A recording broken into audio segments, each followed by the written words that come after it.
Hey everyone, I'm Todd Wayne along with Ronnie Heelan. Thank you for tuning in for another episode of Paranormal Podcast, home for all things paranormal supernatural. Well, at least that's what we're trying to do anyway. So coming up on this episode of Paranormal, we're talking to Holly Templin. Now, Holly's a paranormal investigator and psychic medium who uses her abilities to help her with her paranormal investigations. And now she's been all over, folks. She's done the Whaley House, the Cosmopolitan Hotel, the Silver Queen. She's investigated Gettysburg and also the Birdcage Theater. So, yeah, she's been all over, folks. So, that's coming up, and I hope you stay with us. So grab yourself a drink and a snack. Turn the lights off on the way back. Find yourself a nice comfy spot and enjoy this episode, Paranomaly. Stay with us.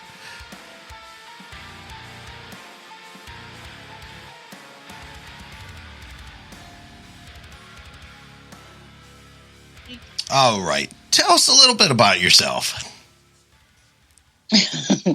Well, I've been a psychic medium since I was a child. I used to scare the heck out of people. My mother, being that she was very into the paranormal, she understood it. Our house was haunted, and I grew up thinking that was normal. Other people would be running away from stuff, and I'm going, cool, let's go check this out. I was talking to things that weren't there that other people couldn't see, and I just knew stuff. And growing up, I actually hid it. I started hiding my abilities when I got involved in church. So it became, I went to a Baptist church and they drilled it in my head that it was the devil. Yep. So for about 3 years, I quit even letting people know. Not that I didn't feel stuff and know things, I just hid it. And I finally decided, after reading the Bible and taking a highlighter 3 or 4 times and highlighting every passage where someone wrote something that they were told by somebody that wasn't there, basically they were psychics and they were writing that, I figured, I'm on the wrong path. So that's where I started down a different journey. And I use my psychic abilities, but I don't like to go around just giving readings to people. I have to be in a place where I feel I need to. I used to do it professionally. I used to go in and do the Long Island psychic type stuff with groups and volunteers, fundraisers. And it's too exhausting. It makes me so tired afterwards that I think it caused me health problems because, spirit drains us. They drain our equipment. They drain people. So it makes sense that they would drain a person. Yeah. So I learned I had to be a little careful with what I did and pace myself. It's not an easy thing. My relationships have not turned out too well because, every person I've been with has ended up calling me a freak because I knew what they were doing, and I would just see it in my head or I dream it, and I tell them what they were doing, and they thought their friends were telling on them. So it turned to a point where it's like, I saw you with this woman in my dream, and one of my ex-husband went and beat his best friend up because he thought he ratted him out. I mean, it was actually kind of funny. Yeah.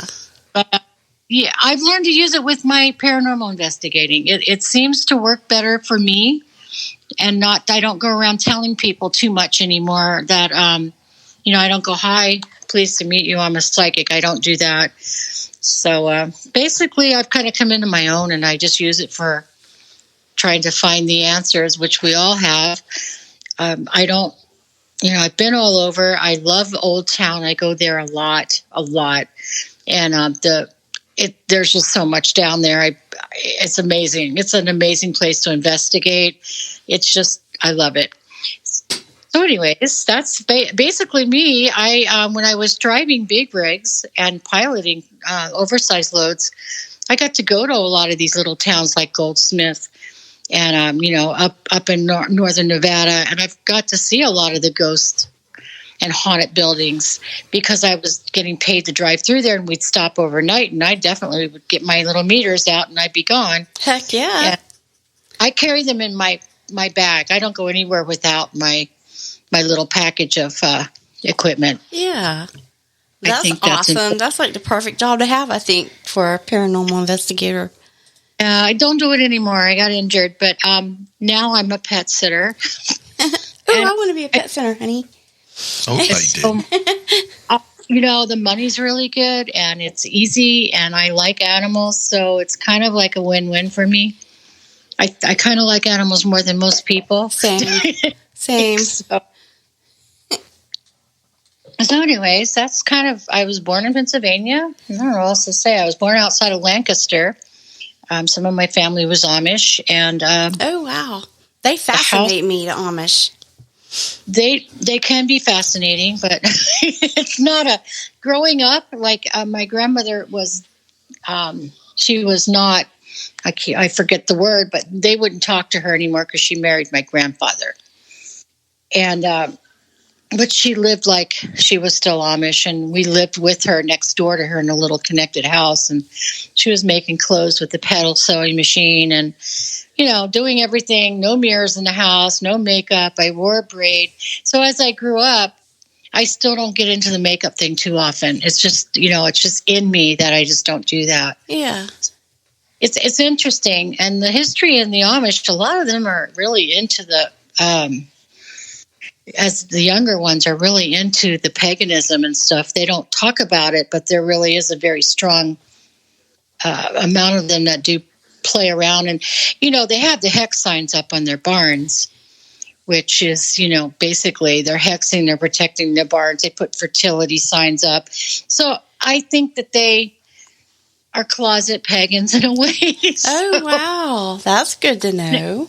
It's interesting. It is interesting. Start reading it. I mean, they're very religious and very humble people, but there is an undertow. I mean, they do a lot of things that people don't find normal in the normal world, but it's very, it's normal for them. Anyways, yeah. Lots of places I've been. I did want to tell you about an experience I had that I totally forgot about when I was sending you a bio. I feel, this is just my opinion, but I feel that most paranormal, any evidence that we collect is usually it's personal experience. You don't get a lot of evidence. Like sometimes you might get an EVP. Sometimes you'll get your gauges will go off or something, but you don't get solid apparitions or solid pictures or anything that I feel that is really solid evidence, but I know it's there. And my niece, about 6 years ago, my niece, who I was very close to, she committed suicide. And I went to Texas to my sister's side to be with her while she dealt with all this. And she went to the funeral home. And, when she got back, she was saying, I hope she's okay. I hope she's, okay and in peace now. And on my sister's arm, beknownst to us, she had a huge heart-shaped bruise on her arm. And to me, that was a sign. I have a picture. It's amazing. It's in a perfect heart. So, sometimes I think we get signs that we don't see, but if that was anybody, that was my niece. So that was one time I actually saw evidence, physically saw it. Yeah. So. Well, I'm sorry about your niece, though. That's sad. I miss her, but she's around. She does. She'll never leave. She's around. Yeah, I think they do stick around with us. I mean, I know they go to a better place or some other place, but I do think that spirits visit us, our ancestors and whatnot. So, if people pay attention, that's a big thing with me. Is I tell people, they say, "Oh, so and so, my husband passed away, and I'm not getting any signs," and my neighbor passed away and she said she'd contact me, and they are giving you signs, except you're not paying attention. You're just looking for them instead of just sitting back, enjoying the ride and letting the signs come to you. Yeah. And that's a big deal to me. I've had some interesting signs from things like when my mom died. Like I said, my mom was a member of Pair Study, which is in Pennsylvania. It's one of the first paranormal groups that ever existed. She joined back in the 60s, actually. Wow. And we made a pact. She was going to come give me signs after she passed away when she was getting sick. And I'm going around looking and getting really upset and crying, Mom, why aren't you reaching out? I expected her basically to come knock on my door or something. And I was sitting on the front porch. It was July. And every year at Christmas, we would have a big party at my house. I was the one who hosted the family party. And there's a Christmas armadillo, the little a flower. It's like one stalk with a beautiful bloom on the end. It only blooms in December. Mm-hmm. It's a bulb. There was one by the door, and every December it bloomed, and my mom would stop and go, "That's a Christmas armadillo." She loved it. And I'm sitting there going on my rant of, Mom, why aren't you reaching out? I'm looking for pennies. I can't find you. And out of the corner of my eye, I saw something red, and I looked over, and the Christmas armadillo was blooming in July, and there's like 7 or 8 blooms on it. And I knew it was from my mom. That was my sign, and I walked by it for a week and didn't even look. So, just for me, signs are important. And by the way, that bulb died and never grew again. That was the end of it. Oh, well, that sucks. Well, I just think my mom, I told you. Told you? Told you to listen. It's like, anyways, so I go on my own little trips and do my own paranormal investigating most of the time. But I do go with groups sometimes, too. I kind of like to go off on my own. Yeah. To me, it's kind of fun to be, but then you can't, if you have an experience, you can't share it because nobody was there to experience it with you. That's true. Can you tell if somebody, like if a friend said, hey, this happened at my house today and it kind of freaked me out and it gave me the goosies and whatnot. And can you tell if there's something at somebody else's house from where you are? Easily. I do remote readings all the time over the phone. And it takes a little focus, but a lot of times I pick up the whole story. It's kind of scary. And people will say, well, you're psychic. What am I thinking? I'm like, I'm not a mind reader. I I hate when that happens. And I don't even remember. Somebody else, you remember that reading you gave me? No, I don't, because I was channeling. I wasn't thinking. And it was your message, not mine. So no, I don't. But I've given quite a few readings to people over the phone that's had some issues in their house that they're uncertain of. Usually, most quote unquote hauntings are there. I just don't believe in the demons and the devils in the house. Yes, I feel that. Evil orbs floating out of people's mouths. I mean, that is just TV. Right? Not real. I agree. I can't stand the way that some paranormal investigators want to demonize everything. I know. And everything. And bring the priest in and bring the, the prayer. I mean, there's nothing wrong with prayers. You can pray as much as you want. But it's just... Or think that they can do it themselves. Let me get the demon out of you. There's not that many. I'm sure there probably is something like that. There is an evil. You can feel evil sometimes. Yeah, I feel evil in some people sometimes. I mean, exactly. The living that scare me, not the dead. Word, I feel that. And it's just remember when someone dies, whoever they were when they died. If they choose to stay that way, they're going to be that way on the other side. And if they're an angry, mad person, they're going to be angry and mad over there. And they're not. They weren't demons when they were on Earth. They might have acted like one, but it's personality too. Yep.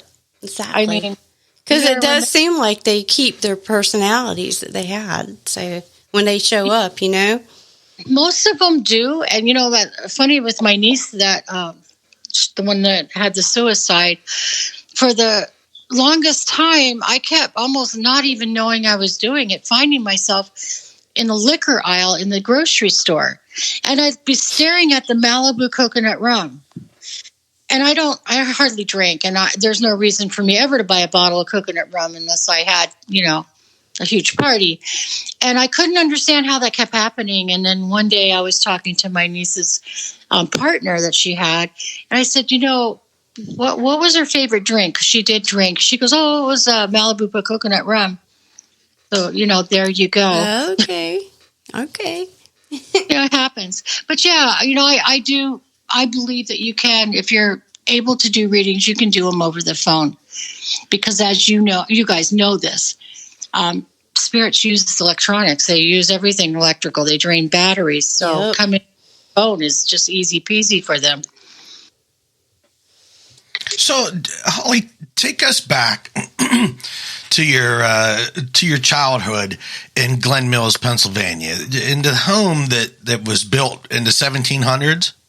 Is that correct? Yes. And tell us a little bit about what the things that happened there. When I was small, it was a 3-story house with a basement. It was one side of it, that was the side that was built in the 1700s. Some of the stones were actually moved over here from England. I don't know the whole story about it, but it was used to build the house. And we always wondered what was in the walls. And they tore it down, and I wasn't there, and I wish I had been there. But anyways, there was planking, wood floors upstairs.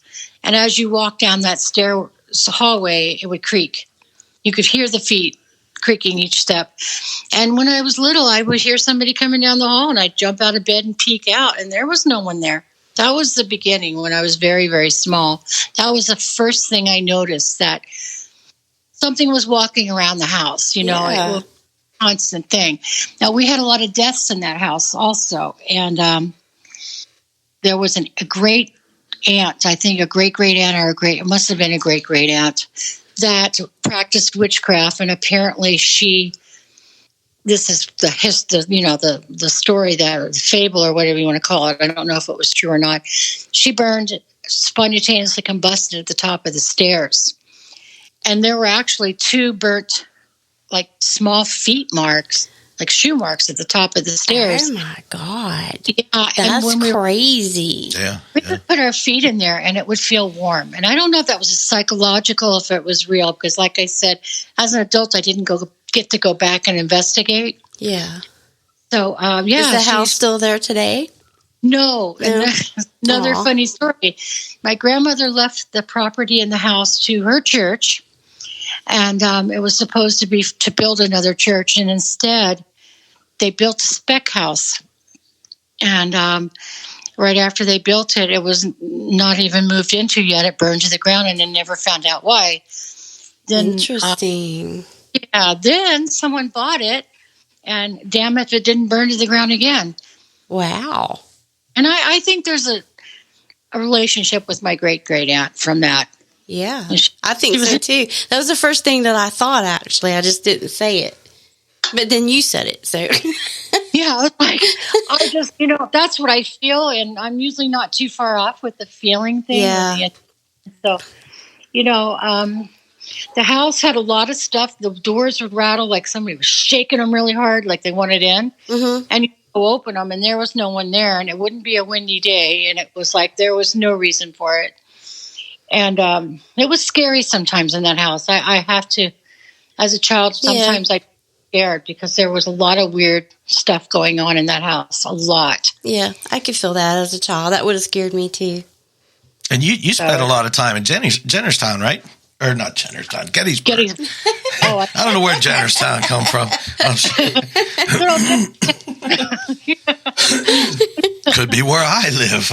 I don't know. Maybe. Who knows? So why that came there is beyond me. Well, my dad was he was very patriotic. My father was a patriot, whereas he loved America and he loved the history and the old stories. And we went to, Washington's, where the war was at, I'm brain dead on that. Anyways, went to a lot of the parks and went to Gettysburg, and he just would drag me everywhere to show me everything. He loved to look at old war. That's awesome. And, we went and saw the Liberty Bell, and I saw the old building where the Constitution was signed. And, that was his thing. He loved it. So, I don't know. I'm going to age myself really bad. But did you guys, you're a little too young for this. Did you ever remember the TV show Johnny Yuma? No. Okay, you can Google. You know what? I might have. You can Google it on YouTube. They have the old ones. They're black and white. As a child, I was in love with him. He was he ran away from the war, the Civil War, and he was just on the run. And anyways, he had the old uniform on and stuff, and Confederate uniform. And I would see him in Gettysburg. One time I was talking to him. He wasn't answering me. He was just staring at me funny because I was in the house and I saw him. I think it was trying to think of the name of the house right now. Maybe that's what you were coming up with, Jenny. It was the Jenny. Jenny Wade House. Jenny Wade House. The Jenny Wade House. And it was in a room that the group that we were with that was tour guiding us had just stepped out of, and she was heading down the hallway. I stayed in there, and I'm like, oh, I like your uniform, and when are you going to be on TV? I'm just carrying this conversation on with this guy, and my dad comes in and he goes, who are you talking to? And I look around, and he was gone, of course. He wasn't really. So my dad was a little spooked over that, too. My family used to get a little bit scared of me sometimes.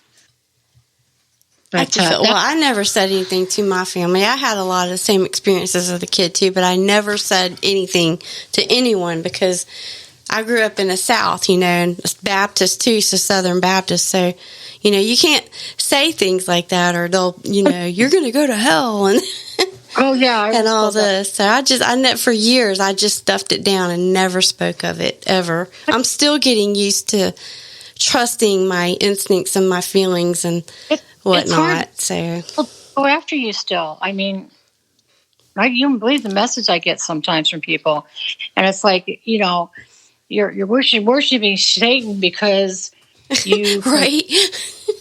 I'm giving tarot card readings or I'm doing a psychic reading, but I'll tell you if I put up that I'm giving them out for free on my page, even the Christians are asking for them, so I don't get that at all.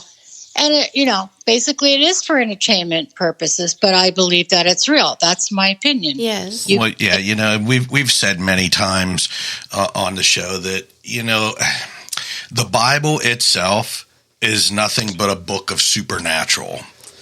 I mean, it really is. If you think about it, you had Moses who threw the staff on the ground, made a snake. Well, that would be sorcery. You know what I mean? Yeah. So, and then the burning of the herbs. I mean, they brought frankincense and myrrh. Exactly. Yep, exactly. Jesus. Yeah, I guess it's just going to depend on who reads into it and who doesn't. I've read the Bible. I've read the Quran. I've read many different, and they all preach one thing, and that's to be good to each other and do the right things. If you follow the basics, it's just like anything. You're a good human being. That's all that should matter. Exactly.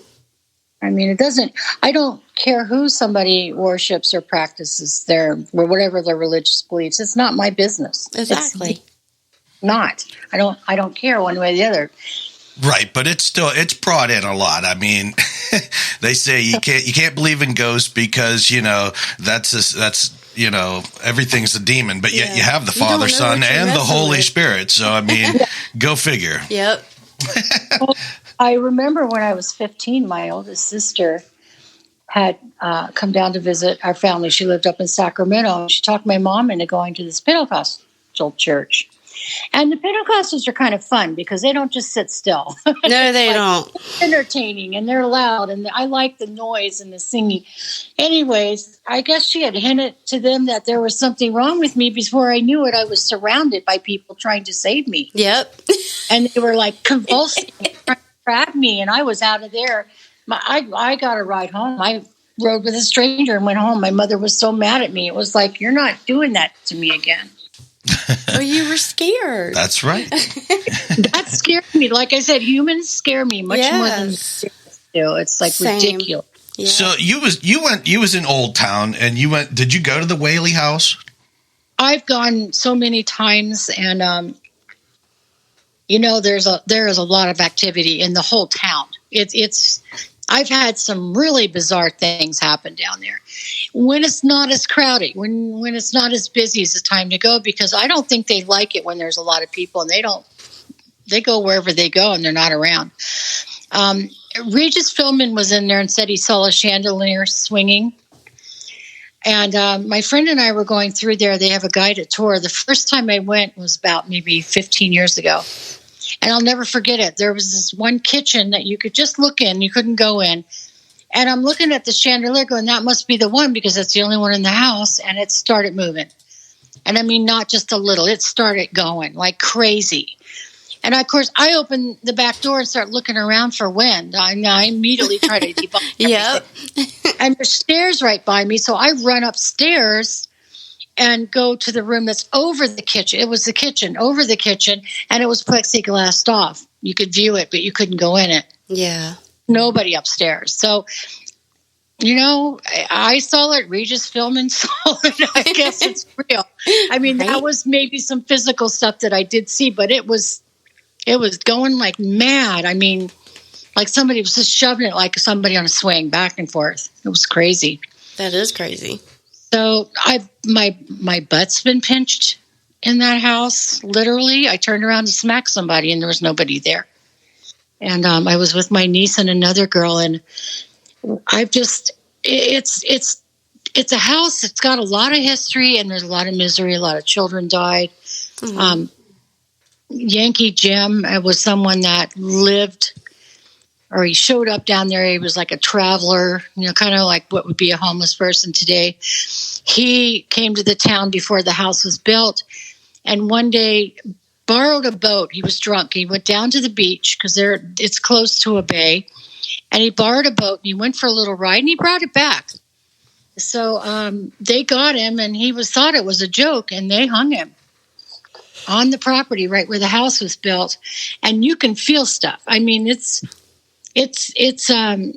I was hearing stuff in my head. The first time I went, I was talking to the doula and I'm going, this guy, you know, what was the joke? And she goes, oh my God, yeah, he thought it was a joke right up until they were going to kill him. And it was just, there's a lot there. And there's also a cemetery there that is very old. No one that's buried in there has any relatives probably in the whole county. They're probably gone too. It's just such an old cemetery. But when you start really paying attention, when they put the road in next to it, they were supposed to move the bodies, and I guess they decided nobody'd notice. So they left them there. Oh. And years later, somebody found one, and then they started looking. So they have little brass markers that have GM on it. Grave marker, all over the roads and all over the sidewalks. Wow. Yeah, that was a common practice way back in the day. Oh, it's horrible. It's horrible. Someone would buy the land. They need developers to develop it. And, well, yeah, we moved them all. You know, when in fact they didn't. So, yes. Tons of people in there. So it's the energy in that place. If you are an intuitive or psychic or an empath, you'll feel it. It just vibrates in some of the places. And the Cosmopolitan Hotel, this is another really good one. I saw the rocking chair start moving in that place. Where was this at? The Cosmopolitan Hotel. Oh, the hotel. Okay.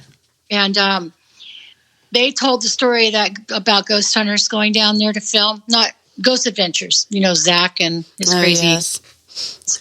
They went down there to film, and they did. It was on TV.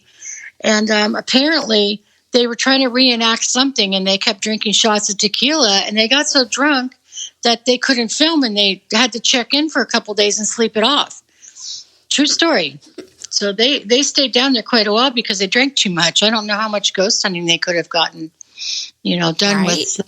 But I thought that was an interesting story. Yeah. You know, I could see them all down there pounding down tequila. It's a really old bar. It probably was a lot of fun. Yeah. Getting drunk with the spirits. With spirits, yeah. You probably had spirits with the spirits. That's right. I see what you did there. I have not stayed there, but they do have a couple of rooms that are supposedly haunted, and I do plan to go down and stay. I was going to go during COVID, but they closed. Yeah. That'd be a great time to go because there's nobody there, you know. Right. But they were closed. They just opened back up about 6 months ago. So anyways, I plan to do that as soon as this holiday season's over, you know, Memorial Day and stuff, maybe. Yeah. But anyways, yeah, Old Town, if you guys ever could get out here, I would gladly take you down there. We'd spend a few days. Heck yeah, that would be awesome. Yeah. It would be so much fun. I love that place. There's so much. You can just feel the energy everywhere you go there. It's just really cool. And then across the street from the Whaley House, they moved the store. There used to be a general store in the Whaley House, and then it was a courthouse, and it was a lot of things, as they did back then. And across the street, they had built a general store, and it moved over there years later.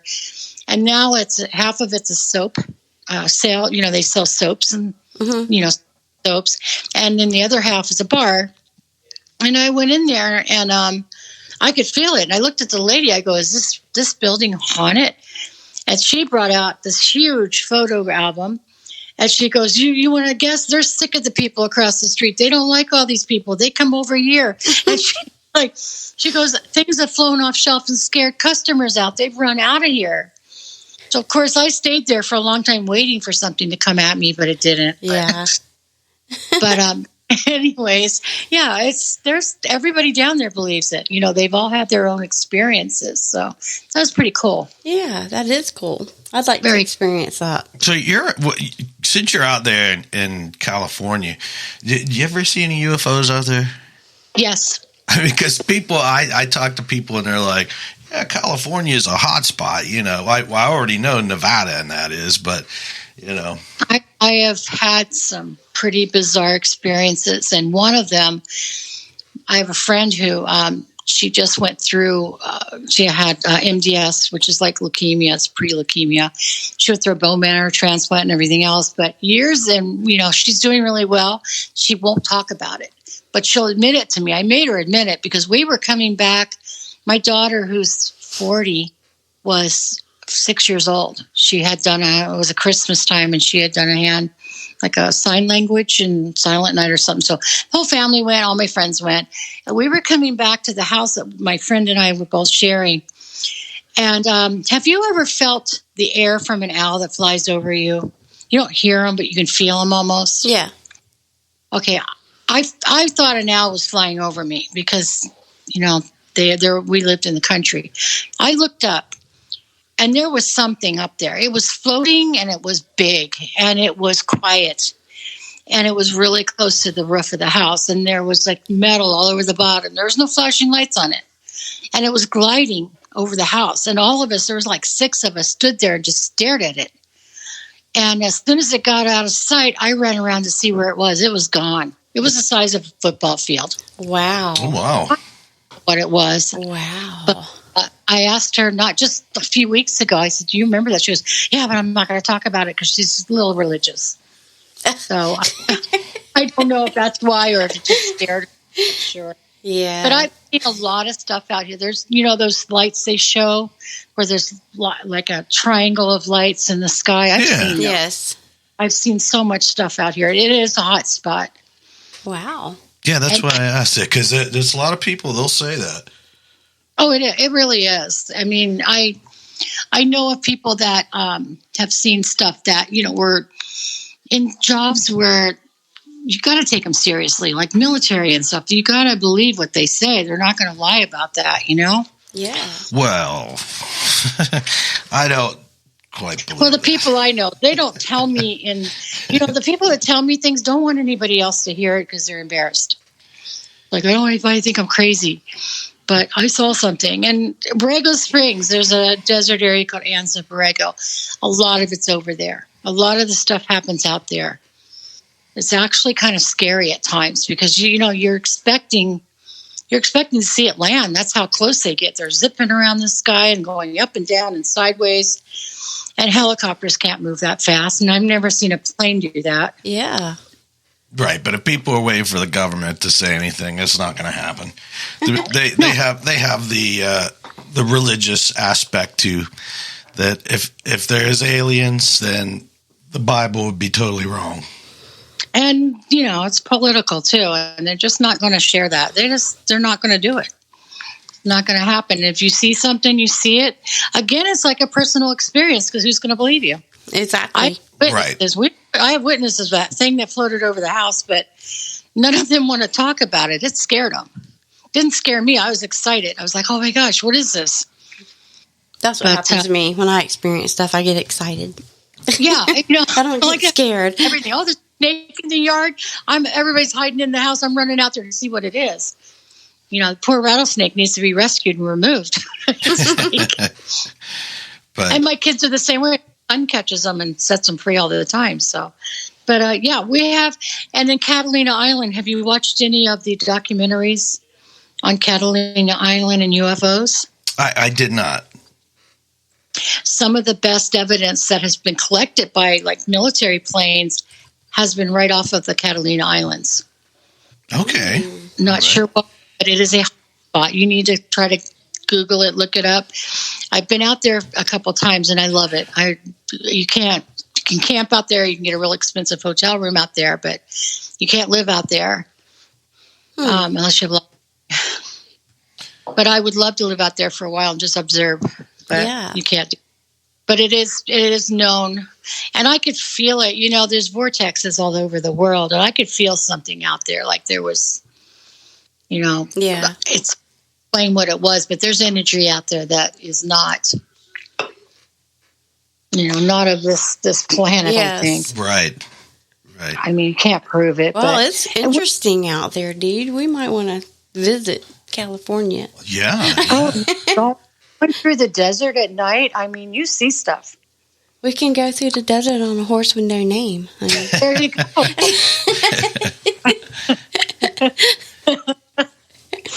There you go.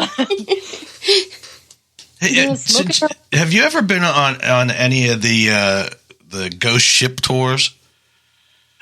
No.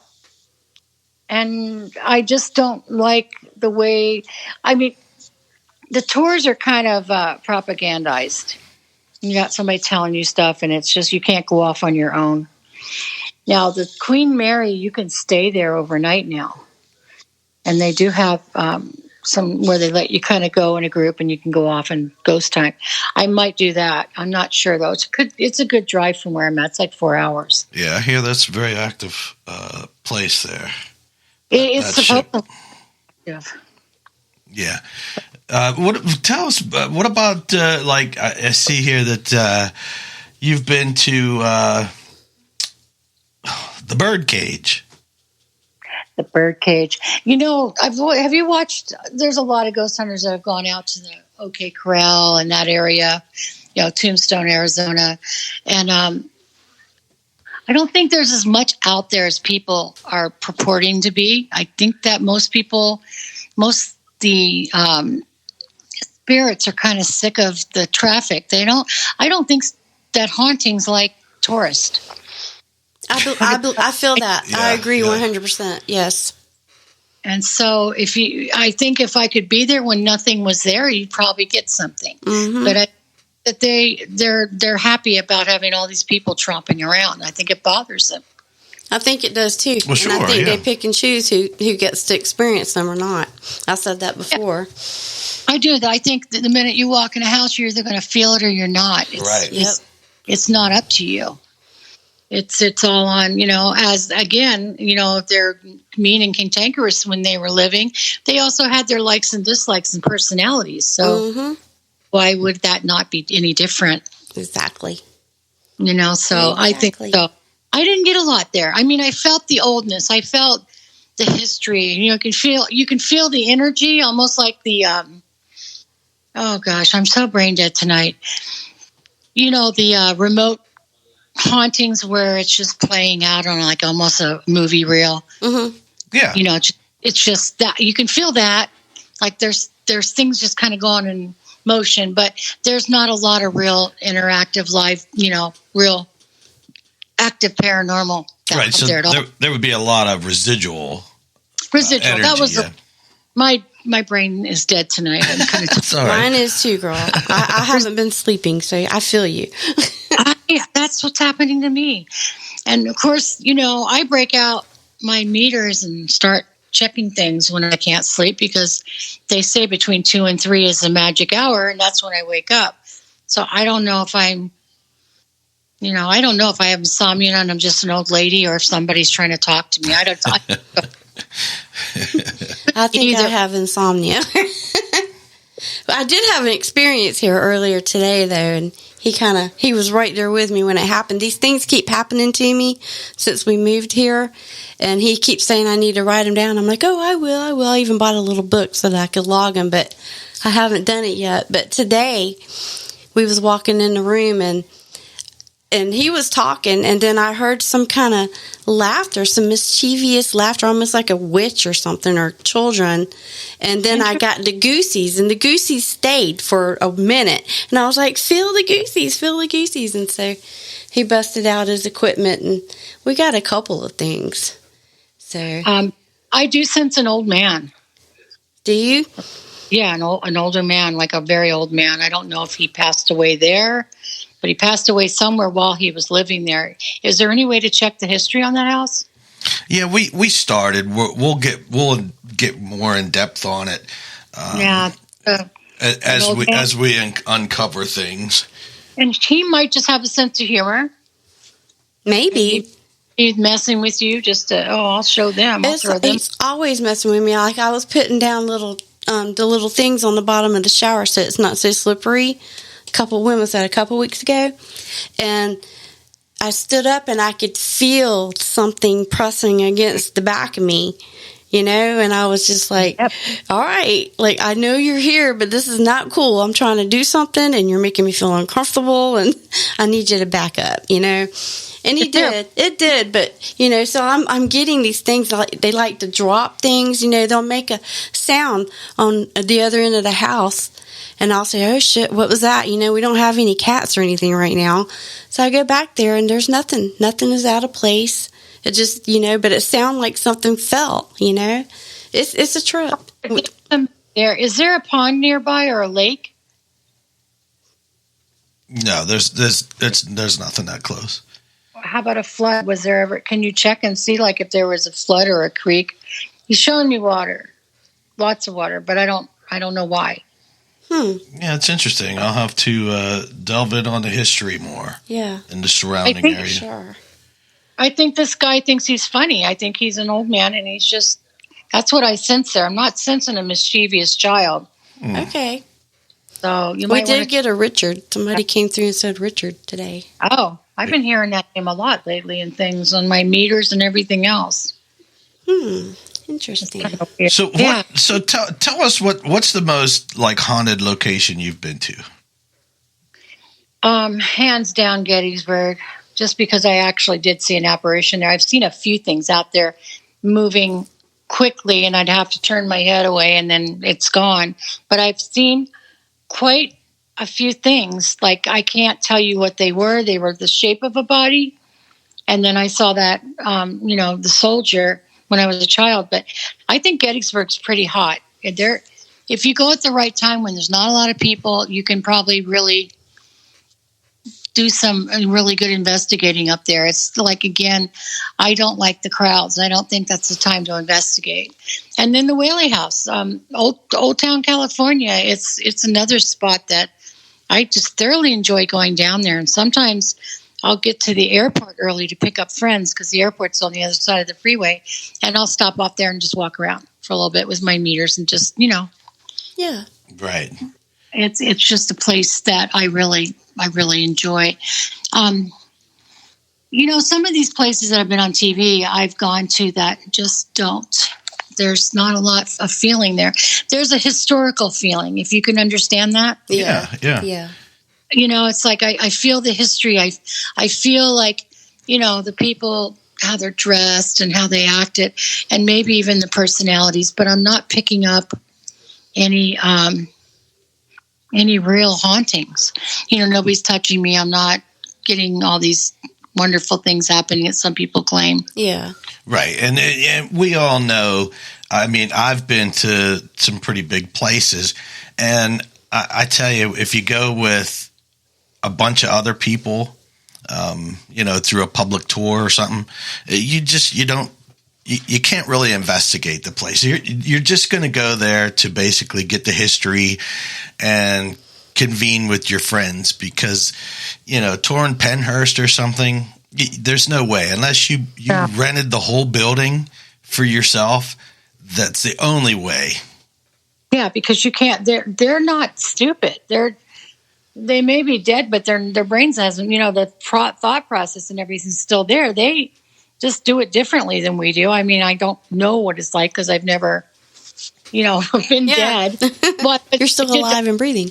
I actually died for like almost 5 minutes in my 20s because of a surgery, but that doesn't count. It's like I didn't get any answers to the magic questions or anything, so I came back too quick, I think. Yeah. Anyways, I agree. They're just, it's just like when I went to the Stanley Hotel, I did go to the Stanley, and that was the biggest event of my life. I couldn't wait to go see the Stanley. Yeah, I feel that. But the problem with those big places, was you there by yourself when you went? Because you could. I went with a couple friends. We just went during the day. We went up to that area that's the Stanley's in to just tour like tourists because they live out there and they took me to show me because I was talking about it nonstop and I guess they were sick of it. But anyways, the Stanley has ghost tours. They handle their own ghost tours. And they charge a lot. And they don't let you upstairs around the haunted rooms unless you're staying there. And so it was hard to really get close to anything, but you can feel it. Yeah. The place really does have a very strong feeling. And it's built on quartz. So, interesting.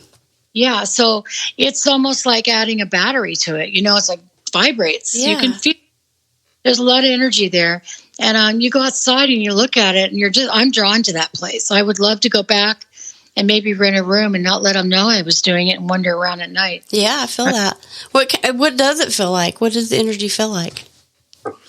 Well, for me, when I start getting like close to something that's really like a spirit, my top lip gets numb and starts tingling. And okay. Goosebumps too, but not as much as my mouth my top lip just starts tingling, getting funny. And I just know it's weird. I know I'm getting close to something, and I kept wandering away, just going off on my own, and there were signs, don't go here, you can't, no trespassing. So you couldn't get away with a lot there, but you could feel the energy. It was like thick. Yeah. There's a lot. And then, of course, I read The Shining, so I had to keep that in mind that book kind of had me revved up a little bit. Yeah. Here's Johnny. Yeah. I used that book to torment my mother when I was a kid, so yeah. But, I think, in my opinion, I think Stephen King's a psychic. He doesn't let people know, but that's how he's getting all this stuff to write. Yeah.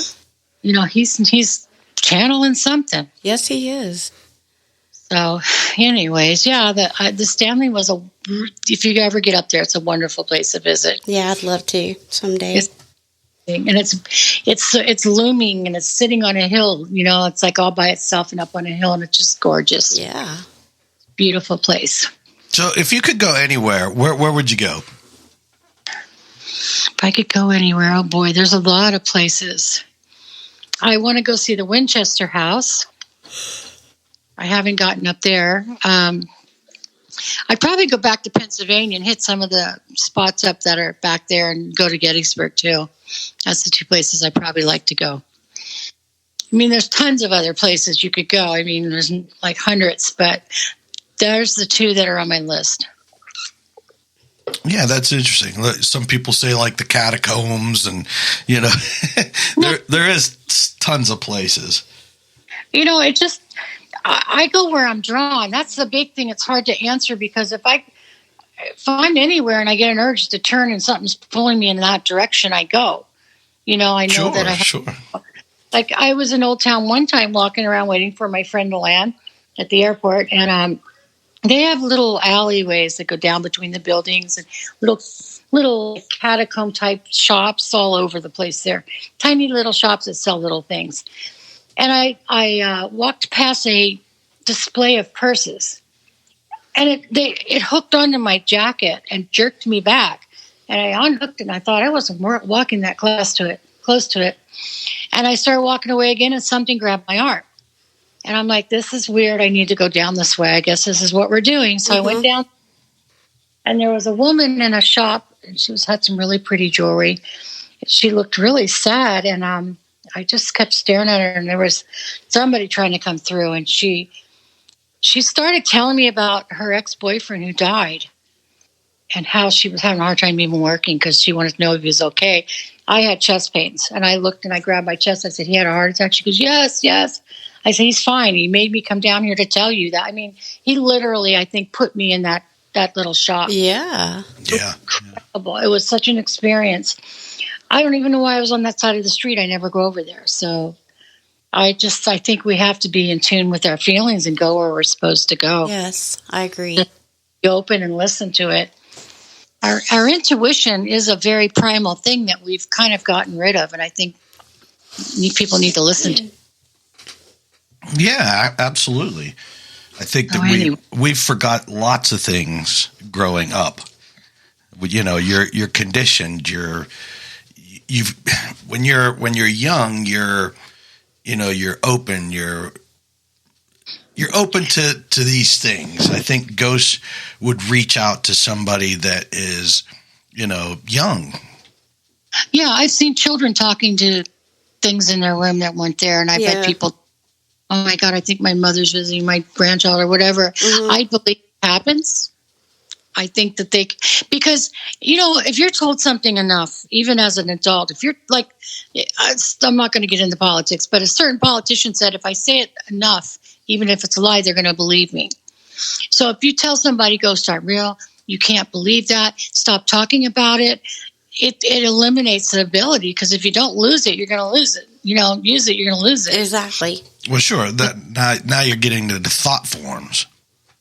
Yeah. And I think that, adults in general, they don't even remember how to play. Like, you just don't, you adult too much and you lose that ability to just, skip through a room or something. You just don't do that. It's not proper. And I think it's the same with your ability to see things. And, my family, they think I'm crazy about, my abilities, but my daughters both have it. They're very intuitive, and they go, I don't believe in that stuff, but they definitely have called stuff that was real, that they were right, and it's just like, well, you do have an ability. Yep. They don't want to believe it. That's fine. Yeah, my son's like that too. Yeah. Oh, my youngest could hunt me down. She could find me anywhere if she wanted to, just with her own abilities. But she's good at what she does, but she doesn't believe it. So that's okay, though. If that's what she wants to do, that's fine. Yeah. I'm the black sheep, too, if that makes you feel better. So. Oh, we're probably black sheep sisters. So, yeah, I'm always... So tell us, what's like your favorite piece of equipment? When you go out and you're investigating, what's your favorite piece of equipment? Besides yourself. Besides yourself, that's right. Yeah, well, I have a little list of stuff that I like to take. I like my K2 meter. A lot of people don't like them. I love it. I do too. I think it's fun. And I always have my little digital recorders. Yep. I always carry some flashlights. I've got an SLS meter. I'm not sure how I feel about that yet. It's kind of crazy. And then flashlights. And occasionally a REM pod. I borrow a REM pod from a friend that, they let me use it because they're very expensive, and I haven't decided if I really want one. Yeah. But that's my little, in my luggage. And my laser temperature gauge. Okay, all right. Yeah, that's why I ask everybody. So I like to find out what piece of equipment people like the best. I flip around, but I stick with the basic ones I just listed the most, because I've seen the laser grids. They look really cool, but I've never seen one show anything. I don't know if you guys have, but I've never seen them really register anything crossing them. Yeah, I've seen some plausible experience. I've had plausible experiences with a laser grid. Yeah. So I'm not going to say that it was paranormal, but I'm not going to say it wasn't either. So yeah, that's kind of, it's just the jury's out on that one. I haven't made my mind up yet. That's right. It's the same with the SLS meter where, it shows the little stick people. Yeah. If you're around electronics, it's going to show stick people on the electronics. But if you're in a room and there's no electricity and that pops up, it's kind of interesting for me. It's like, it's got to come from somewhere. And I tend to have things drain very quickly. Batteries and stuff drain on me. Yeah. Like when I'm in mode, man, I have to carry lots of batteries because every bit of my equipment will go dead. Dang. Yeah, batteries that's definitely a must, huh? You gotta have tons. Yeah, because if you're really somewhere and you're hitting paranormal activity, it's going to drain it. Right. I never understood. I think one thing is we're energy. Our hearts run on electric. We generate electric in our bodies. So what's to say that once we are released from these physical bodies that we're not still trying to draw on electric? That's true. That is true. Theory on that, but I could be wrong. But, my son is, he's a scientist and he's very literal. And he doesn't, he thinks I'm crazy, but, that's okay. But he did tell me one time, he says, I'm going to give you this. When someone dies, some energy shoots out of you and goes somewhere. But I don't think it's anything. To me, that's like saying, yeah, there's energy. So why couldn't that energy be trying to come back by drawing on energy? So exactly. Well, right. And the energy doesn't die. So where does it go? It doesn't just fizzle out. No, it goes somewhere. I mean, we know it's not a speck of dust with a face in it. We know that. So, don't even get me started. I cannot stand over those dust and the orbs and people going, see it? It's coming out of his ear right now. His uncle smell. It's coming out of his ear. No, it's not. It's a moth, lady. It's dust. I always do it this way. If you died, would you want to come back the size of a speck of pollen with your face there? I mean, come on. Well, that's the biggest thing is the pareidolia. Yes. I mean, yeah. Oh my, I go crazy. There's a website I go on Facebook that's Gettysburg. People are always posting pictures. Do you see the face in the mirror? Do you see that? It's not. It's not. And it drives me up the wall. And I want to say something, but then that's kind of rude because let them believe it. If they want to sure, absolutely. But it's like, no, that's not your uncle or aunt. That's not your mother. It's like, it's an old, disturbed, warped piece of glass. Like, right. Yeah, I always laugh. I laugh with, not all orbs are dust and pollen. We know that there are legitimate orbs, but the majority are going to be dust and dander and pollen and moisture and everything else. Everything else. And do you think that maybe the orbs that people do see? Because occasionally I have a friend that saw a glowing green ball come down on the ocean and then go back. It's not a big one, the size of maybe half the size of a Volkswagen. And I'm thinking maybe the UFOs and maybe the aliens are intermingling with the spirits. Who knows? You just don't know what goes. I never thought of that, but yes. That's very possible. It could be, and then, that's just for me, I think, why not?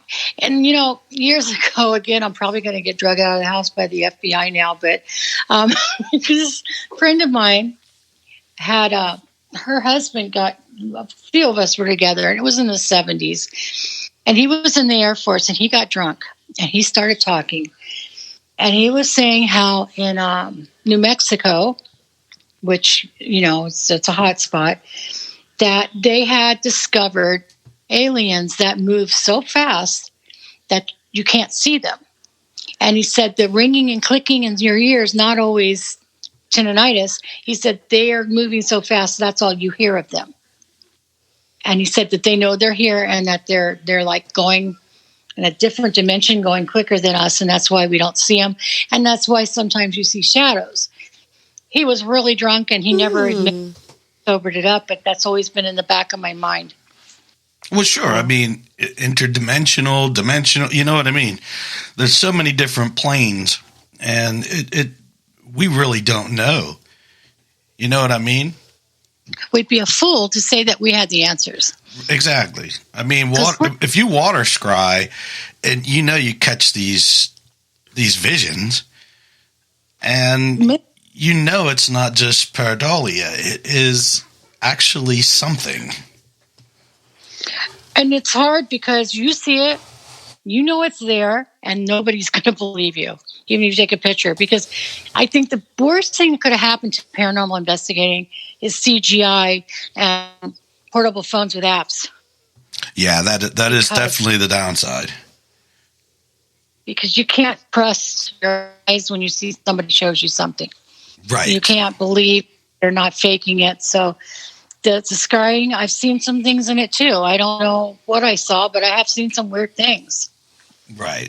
And one time I saw something that kind of scared me. It was like this face, and it got really scary looking, and I stopped doing it for a while after that. I was like, it kind of it just like 1 minute it was like a little sun face, like a little, that how the hippies used to have the half a sun with the little fingers over the side. Mm-hmm. It was like this bright face, and then it started moving and it changed into something that looked really evil, which kind of shocked me. Right. But and I wasn't on medication, so I know what I saw. Well, let's just hope that the paranormal field keeps pushing forward, and the fakers keep getting called out. Yes. And things start to go back to a better way than how it was when I started out. There was no ghost adventures, nothing like that.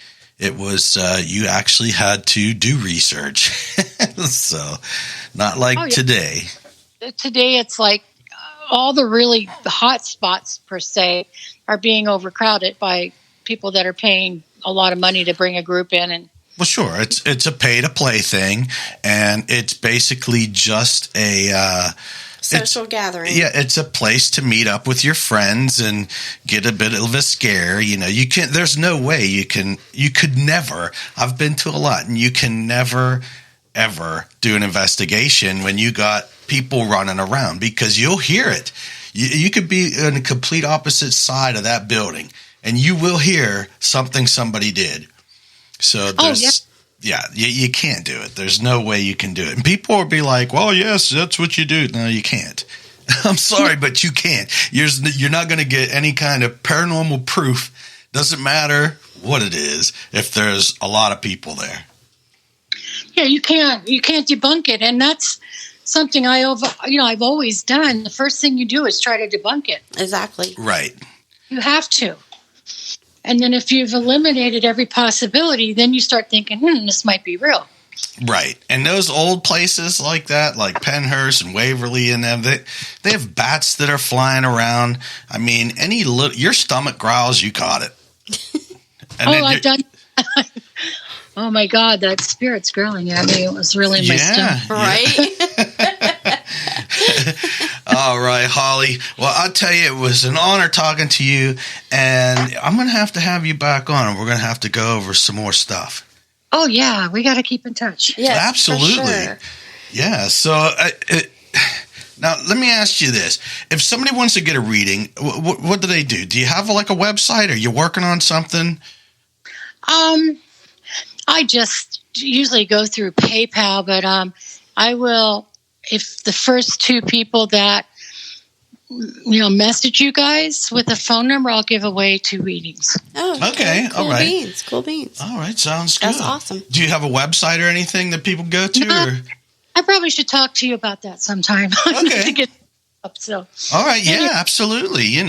Maybe you can put together a nice page or a website and, move on to more and more and more people. Because I know that you definitely do it. I've known you for a long time, and I know that, you are a psychic medium and you're good at what you do. So, thank you. Yeah, I mean, yeah. I'm humble about it, and I think that makes a big difference. I'm not out to try to get wealthy or rich or famous. So. Sure, yeah. I mean, that's why I do this podcast. Yeah. I'm not out to get wealthy or rich and famous. This is just a way for me to continue being in the field, even though I can't actually go out and do the things that I used to do. For now. It's getting harder and harder for me, too, because of my age and health, but I don't think I'll ever stop.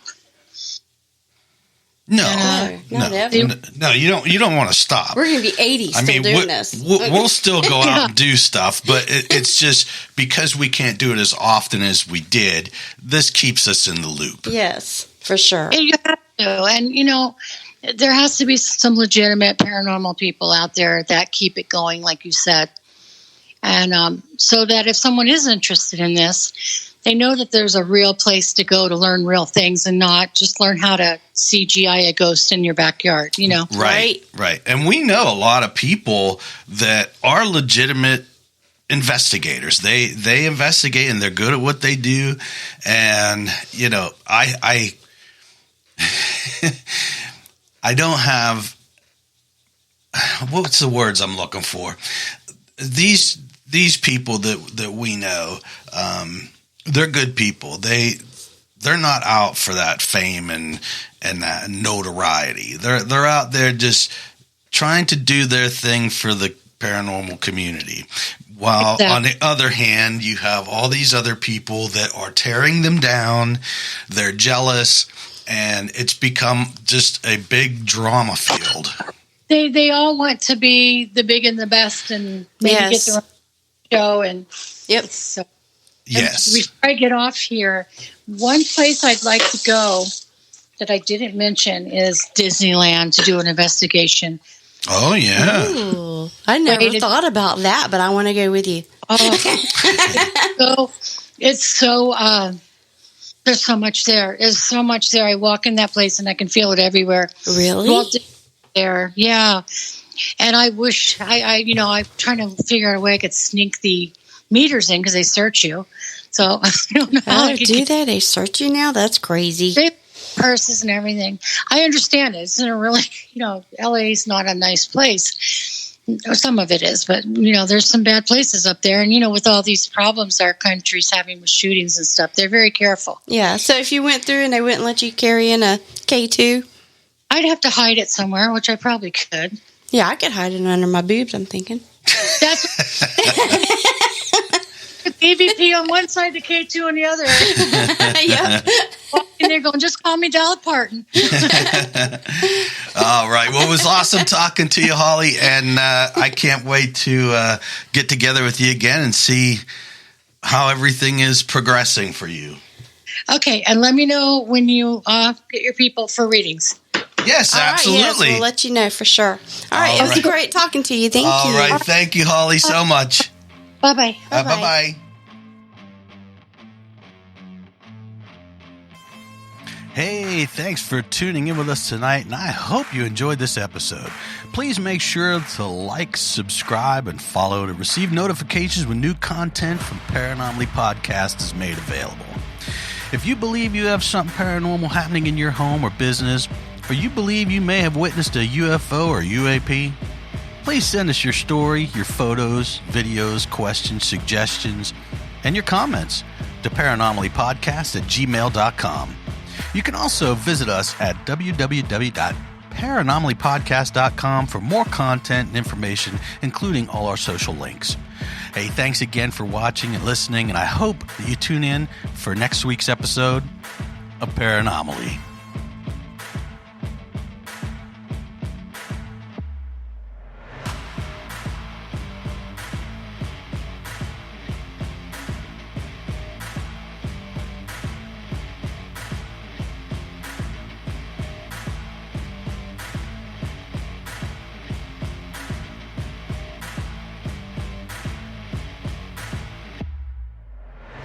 Hey, a word of caution.